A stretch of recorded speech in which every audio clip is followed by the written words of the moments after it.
아마 본격 논의가 수일 이내에 이루어질 것으로 생각합니다. 선거제도 개혁 입법 공조를 함께 해온 정당들 중 민주당만 제외하고 모두 반대하고 있습니다. 비례대표 선거연대에 대해 단호하게 반대하며 연대의 대상으로 언급하는 것도 삼가 주시기 바랍니다.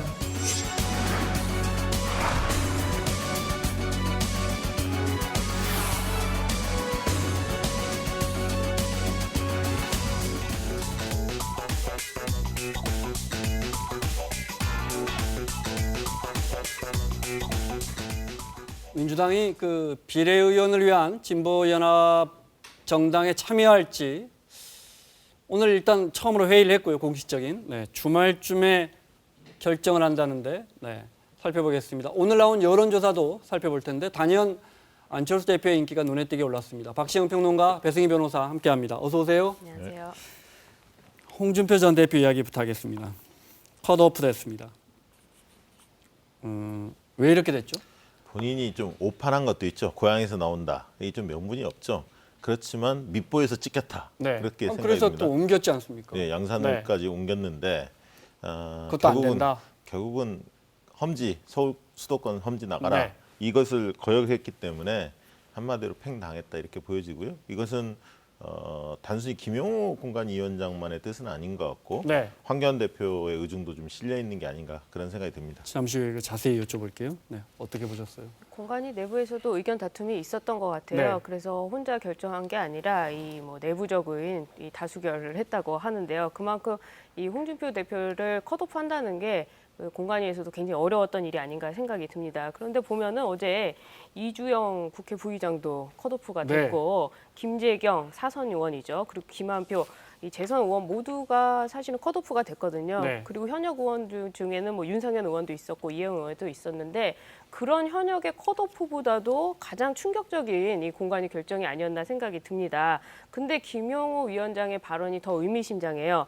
지금까지 먹었던 욕보다 이제부터 먹을 욕이 더 많다. TK 공천 결과가 오늘 내일 나오는데 오늘부터 TK 공천에 발표를 할 텐데 그만큼 그러면서 하는 얘기가 홍준표, 김태호의 이 공천이 매듭 지어진 만큼 이제 TK 물갈이에 힘을 쓰겠다라고 하는 걸 보면은 이게 그 물갈이의 신호탄 아니냐 이런 해석을 합니다. 자, 정말 김용호 미래통합당 공관위원장, 공천관리위원장의 칼끝이 정말 매섭습니다. 이야기 직접 들어보겠습니다. 여러분이 짐작 하시는 대로일 겁니다. 여러 가지로 여러분이 생각하시는 대로 그대로 우리 공관위원회에서 그동안 일관된 방향과 방침에 따라 결정이 되었습니다. 과장 경선이라도 하게 해달라고 얘기를 했었는데 그것도 고려되지 않은 건가요? 오늘 발표된 그대로입니다. 홍준표, 김태호 지사 무소속 출마 가능성도 커 보이는데요. 이 부분 감안하신 건가요? 모든 고려사항을 감안했습니다. 어떤 것이 더 이 총선의 의의에 더 맞고 미래를 향한 이 당의 어떤 운명과 더 부합하고 또 나라 발전을 위해서 어떤 길로 가는 것이 더 옳은 것인가 하는 것을 본인들도 알아서 잘 판단하리라 생각합니다. 두 사람은 앞으로 다른 지역구에도 탈출하지 않을 예정이신가요? 그렇게 보시면 될 겁니다. 그렇게 보시면 될 겁니다. 공관위의 이 결정은 상당히 심도 있는 논의 끝에 내린 것인데 다음에 어떤 그 뒷문을 열어놓고 한 것은 아닙니다. 아니, 나라 발전을 위해서 어떤 길을 가실지 잘 생각해 보세요. 홍준표 전 대표님. 혹시 다른 데 공천하실, 절대 그렇게 안 합니다. 정치하지 말란 말이잖아요. 정치 그만해라. 이제 사형 선고 내린 거죠. 왜냐하면 홍준표 전 대표 입장에서는 굉장히 모욕적으로 느낄 거예요. 본인이 대선 후보였는데 이렇게까지 나를 팽시킬 수 있느냐 이런 생각이 들겠지만 이제 한마디로 이제 정치에 대한 사형 선고를 내린 건데 저는 이런 생각을 가집니다.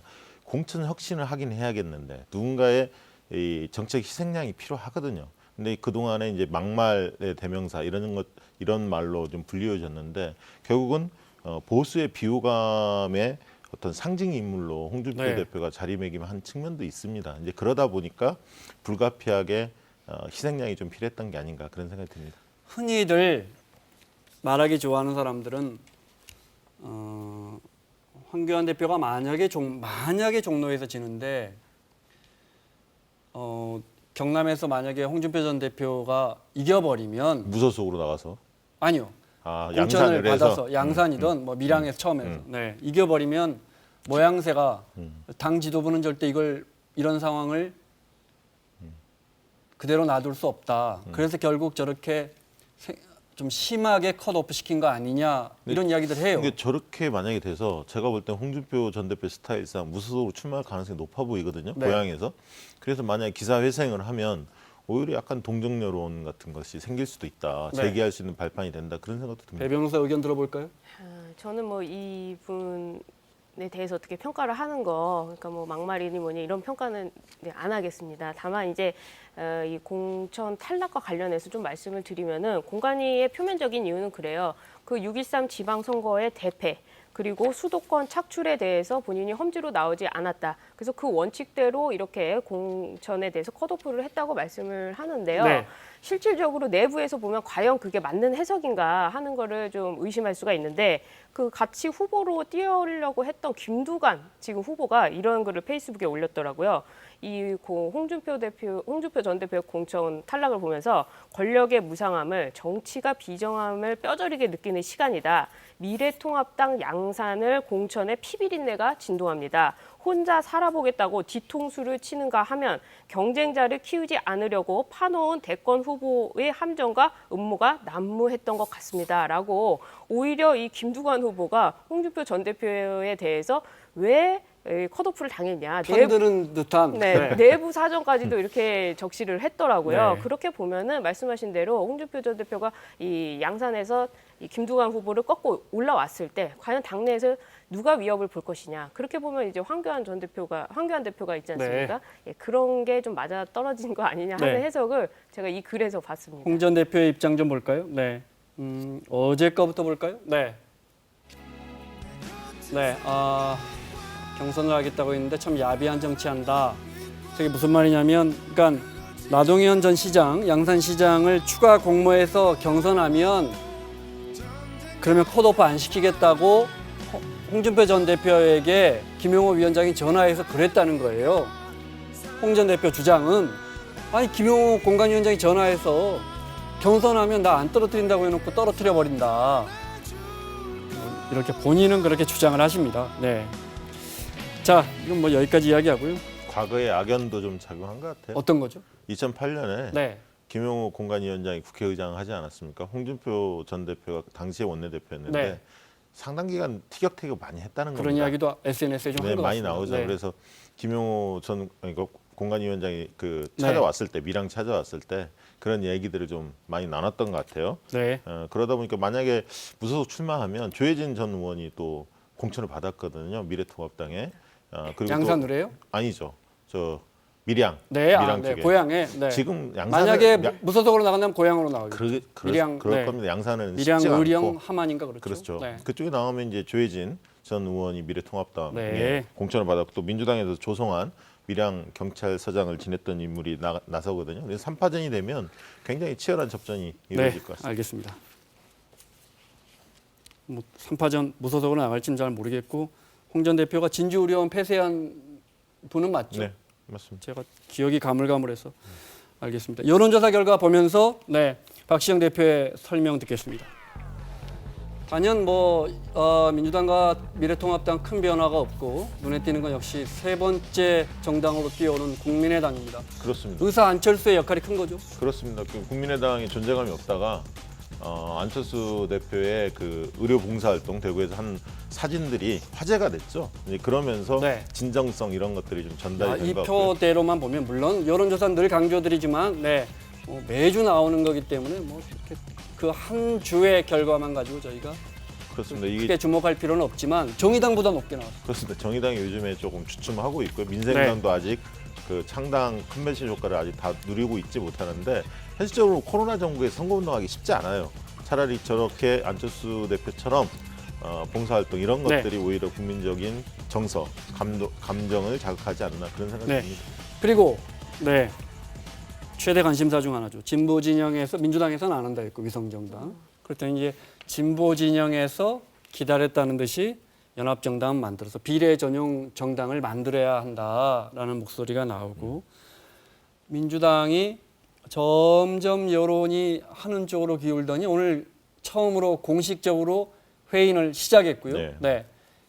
일요일쯤 전국위원회 또는 그날 최고위원 회의 하는데 일요일쯤 하든 안 참여하든 안 하든 그러니까 결정할 지금 것 같다고. 일요일 날 대부분 정당들의 입장이 일단 나올 것 같아요. 민주당은 이제 최고위원이 일요일 날 잡혀 있기 때문에 오늘 논의를 했는데 결론 못 내렸고요. 일요일 날 한 번 더 논의를 할 것 같습니다. 마찬가지로 정의당도 전국위원회를 소집을 해서 주말 사이에 의견을 좀 결정할 것 같고요.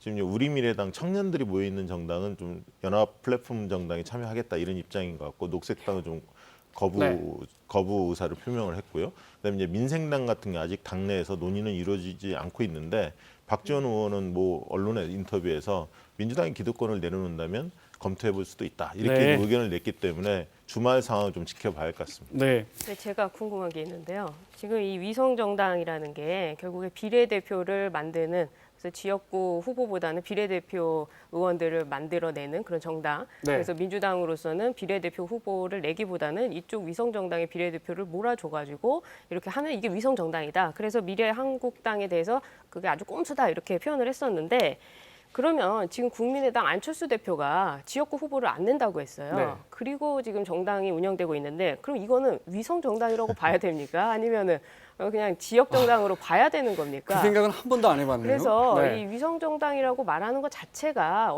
이 프레임에 갇힌 거다. 저는 이렇게 생각을 해요. 왜냐하면 이 연동형 비례대표제를 만든 선거법이기 때문에 그거에 맞춰서 비례대표용 이 선거 정당이 만들어질 수 있는 것이죠. 그래서 이게 한국당으로서는 꼼수가 아니라 묘수라고 판단을 하고 있습니다. 이거에 대해서 2월 3일에요. 민주당에서는 이 한교안 대표를 고발했고요. 그리고 열흘 뒤 2월 13일에는요. 한성규 이 당대표를 고발을 했습니다. 저는 이런 상황에서 민주당이 만약에 똑같이 그런 위성정당이 만들어진다면 고발을 할 것이냐. 아니면 이게 자진적으로 자기들이 고발장을 내야 되는데 시민단체가 고발장을 낸다고 하면 이거는 뭐 법적으로 보면은 수사기관에 자수를 하러 가는 것이냐. 그래서 저는 좀 이건 앞뒤가 안 맞는 해석이 아니었나. 그동안의 행동과 말이 일치하지 않은 점에서 좀 비판의 여지가 있다고 보입니다. 자, 알겠습니다.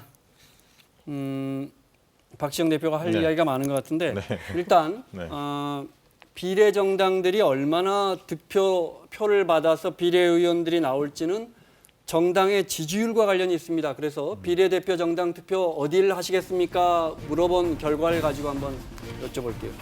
보시는 것처럼 자 내일 투표한다면 저는 민주당 찍을게요. 미래한국당 찍을게요.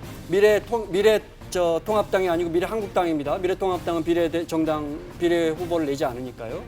자, 정의당이 9.1%인데 국민의당도 6.5%고요. 그렇지만 민주당은 지금 선거제도에 따라서 지역구에서 어느 정도 의석이 한 100석 정도 나온다고 가정하면 100석 이상 나온다고 가정하면 한 7석밖에는 그렇습니다. 비례의원을 못 가져가고 47석 중에 7석밖에 가져가지 못합니다. 정당 지지율이 저렇게 제일 높음에도 불구하고 7석밖에. 미래한국당은 고스란히 다 가져갈 수 있어요. 미래한국당 만약에 저 기준대로 보면 27석까지 가능합니다. 왜냐하면 3%를 넘는 정당이 민생대까지 5개 정당밖에 없거든요. 저렇게 됐을 때는 27.7%를 가지고 27석을 가져가고요. 정의당은 제가 시뮬레이션 해보니까 9석. 정의당은 9석. 그다음에 국민의당은 5석을 가져가야 돼요. 국민의당은 5석. 적지 않습니다. 비례만 냈는데. 그렇습니다. 자, 그래서 참여할 것 같습니까? 저는 지금 민주당 내부에서는 반반인 것 같습니다. 20석이 달려 있어요. 이 20석을 빼앗기면 원내 일당을 할 수 없는 상황입니다. 그렇기 때문에 지금 이제 그 민주당은 기득권을 내려놓되 지금의 7석, 저 7석만 가질 테니까 정의당이나 민생당이나 나머지 정당들이 10석 이상 가져가서 만약에 다 합친다면 연합 플랫폼 정당을 만든다면 25석 이상을 만들 수가 있거든요. 그 안에서 민주당 7석만 하고 나머지는 정의당이나 민생당이 해라. 다당제 취지는 살리겠다. 이런 입장을 갖고 있는데 비례로, 아직 의견을 결정한 바는 아닙니다. 우리는 어차피 비례로 7, 8석밖에는 못 받으니까 그렇습니다. 우리가 그 연합정당으로 가서 우리는 좀 뒤에 붙어서 7석 할 테니까 진보 진영의 다른 분들이라도 많이 의원을 네, 왜냐하면 확보하세요. 보수 정당이 저 꼼수를 통해서 27석을 아까 가져가지 네. 않습니까? 그런 측면에서 선거법이 이 선거 제도가 헝클어져 있기 때문에 이거를 바로 잡으려면 그 방법밖에 없다 이렇게 판단하는 것 정의당은 같습니다. 심상정 대표가 오늘 또 어떤 형태로든 참여 안 한답니다. 그거는 심상정 대표의 생각은 그 지금 뭐 크게 바뀐 건 없는데 정의당 내부에서 다양한 목소리가 지금 나오고 네. 있습니다. 왜냐하면 만약에 민주당이 정의당을 제외하고 민주당과 민생당 다른 정당하고 저 플랫폼 연합정당 만약에 만든다고 치면 네. 정의당은 아까 9석보다 훨씬 줄어들게 됩니다. 한 6석, 7석으로 확 줄어들거든요. 그렇게 되면 정의당이 지금 비례 투표를 하고 있는데 7번부터 한 10몇 번의 사이에 있는 분들은 굉장히 반발할 가능성이 있거든요. 네. 그래서 정의당도 주말을 지켜봐야 최종적인 입장이 나올 것 같습니다. 네, 자 박지원 의원, 민생당의 박지원 의원 이야기 듣고 네, 배 변호사 설명 듣겠습니다. 만약 보수가 다수당을 차지했을 때의 제1당을 차지했을 때의 그 결과를 보면은 끔찍해요. 문재인 대통령 자녀 임기는 2년 남았는데 네. 어떻게 되겠어요? 국회의장이나 개혁 입법은 전부 발목이 잡힙니다. 이걸 생각한다 하면 한번 생각해 볼 필요가 있다. 그것은 어디까지나 제 개인 생각입니다. 예를 기다리고 들면 있는데. 김종민 의원 정치개혁특위 간사였죠. 예. 그분의 얘기는 저도 만났어요. 후순위 번호로 민주당이 약 7석 정도 가졌으면 어쩌겠느냐 하는 것을 타협하더라고요. 이렇게 민주당이 과감하게 양보를 하면 가능한데 네, 두 가지 점을 지적하고 싶어요. 일단 뭐 박정원 얘기가 나왔으니까 먼저 얘기를 하면 민생당이 과연 여기에 참여할 것인가 하는 점에 저는 좀 부정적인 측면을 네. 갖습니다. 왜냐하면 지금 이 민생당은 호남 기반을 중심으로 하기 때문에 이 굳이 범진보 연합에 참여해가지고 비례를 받을 필요가 없어요. 지금 4% 정도 나오고 있는데 실제로 호남 지역에 가게 되면요, 지역구 의원은 민주당을 네. 뽑더라도 이 4년 전 국민의당 녹색바람이 불었을 때 국민의당처럼 지금은 민생당을 뽑을 수도 있거든요. 4%면 한 4-5석 네, 나옵니다. 네. 그래서 굳이 이 범진보 연대 들어가서 뭐 민주당이든 뭐 정의당이든 이렇게 할 필요가 없이 독자적으로 생존이 네. 가능하기 때문에 이 범진보라는 이 비례정당에는 이 민생당은 빠질 것 같고요. 그리고 이제 민주당에서 과연 여기에 대해서 어떻게 할 것이냐 하는 점은 제가 진중권 교수 이야기를 좀 듣고 이러고 싶은데 네.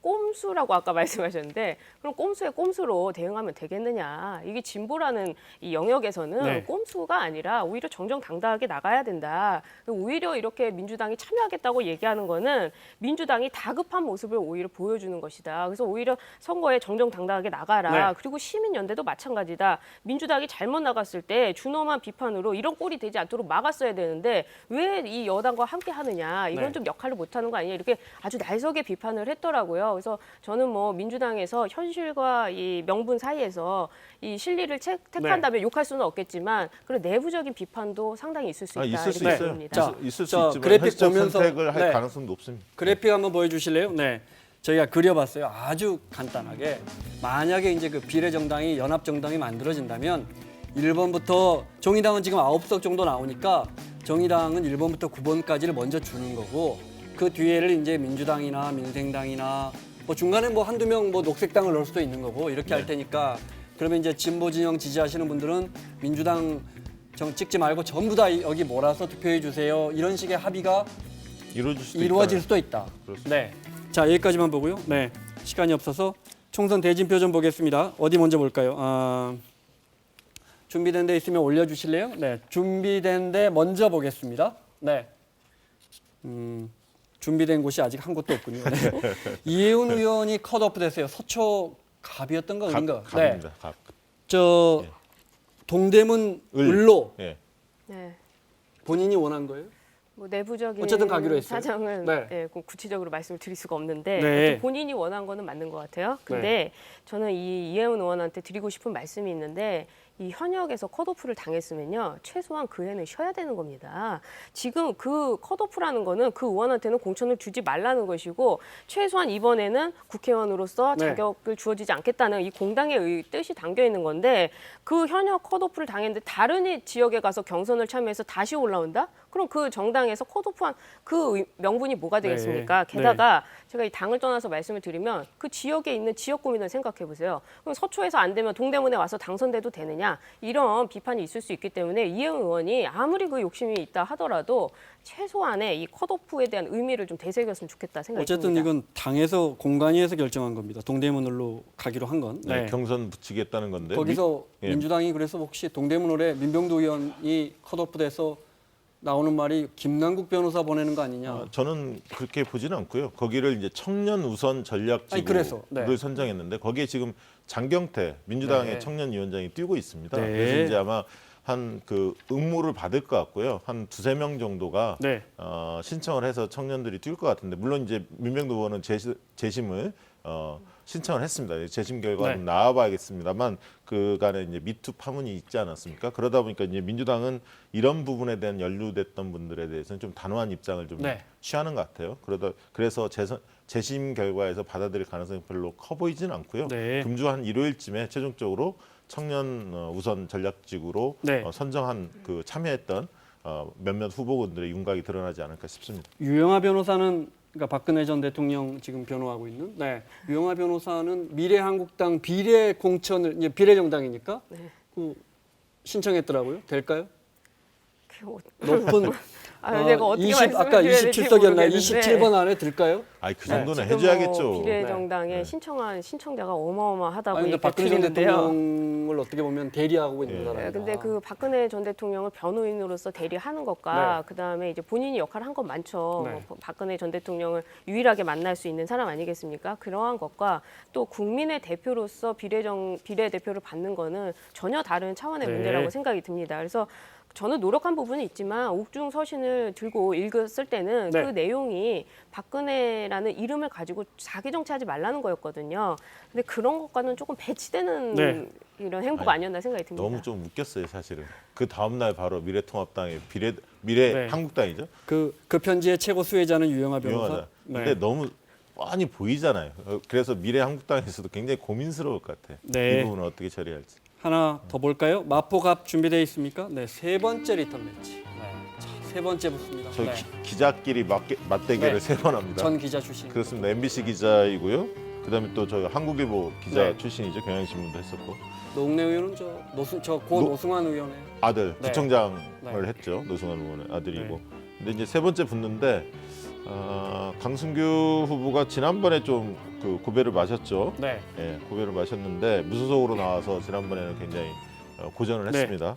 그래서 이번에 어떻게 될지 좀 관심 지역 중에 하나입니다. 예. 노웅래 네. 의원이요. 저도 이제 마포에 그 먹자골목 있잖아요. 네, 거기 지역구예요. 거기. 예, 네. 거길 가면 한 번씩 꼭 오세요. 거기 지역구를 잘 관리하는 대표적인 의원 중에 한 분이에요. 지금 그 지역 의원님들 뭐 아니 원래 노승환 구청장 부친이 네. 지역구 관리 잘하는 사람으로 유명한 사람이에요. 네. 자, 관심 지역구 하나만 더 볼까요? 네.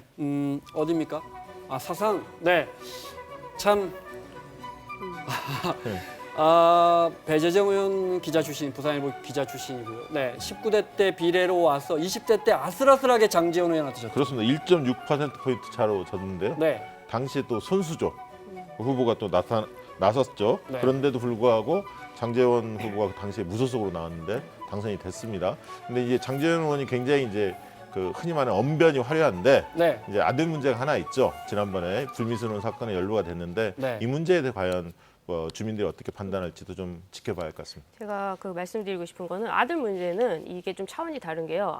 아버지의 권력을 이용해 가지고 아들이 어떤 특혜를 벌인 건 없어요. 뭐 예를 네. 들어서 교수였는데 논문에 대해서 이름을 넣었다거나 그걸 이용해서 학교를 간다거나 그런 게 아니고 네. 아들이 일탈한 부분에 있어서는 좀 문제가 있습니다만 그 뭐 부모가 자식이 마음대로 네. 크는 거 아니니까 이제 그런 점에서 이해를 할 수 있는데 지난번에 무소속으로 나왔을 때는요. 공천 파동에 의해서 손수조 후보가 이 새누리당으로 나왔고 그리고 이제 무소속으로는 장제원 의원이 나왔고 그다음 민주당의 배재정 의원이 나왔어요. 네. 그러니까 3파전이 되고 그리고 이쪽 보수 쪽에서는 둘로 갈라져 있으니까 당연히 배재정 의원이 될 줄 알았거든요. 근데 이게 표를 열어보니까 장제원 의원이 된 거는 제가 이렇게 쭉 보면은 지역구 관리를 굉장히 잘합니다. 한번 산악회를 하면요 버스가 어마어마하게 오는데 이제 그런 점들이 어떻게 이번 선거에서 반영이 될까 하는 부분은 좀 지켜봐야 될 것 아들 같아요. 문제가 한 번만 있었던 게 아니에요. 연이어서 있었기 때문에 네. 뭐 개인의 그러니까 문제 그 있죠. 부분을 아들 개인의 주민들이 과연 문제. 어떻게 네. 받아들일지가 굉장히 중요해 보이고요. 배재정 후보 같은 경우도 이제 국무총리실 그 이낙연 국무총리의 비서실장까지 했기 때문에 네. 과거에 처음 기자로서 나왔을 때하고는 네. 경력을 많이 쌓았기 때문에 그 부분도 유권자가 어떻게 평가할지를 지켜봐야 할 것 같습니다. 부모님 이용해서 뭐 논문 이야기하시니까 다른 의원이 한 명 떠오르긴 하는데 말은 안 하겠습니다. 아이고 누가 그분 장관도 이야기한 있었는데요. 건 뭐. 아시죠? 그분 네. 이야기한 거 아닙니다. 네. 마무리하겠습니다. 두 분 수고하셨고요. 사사건건 다음 주 월요일 이 시간에 돌아오겠습니다. 코로나19 KBS 통합뉴스룸이 24시간 여러분과 함께합니다. 고맙습니다.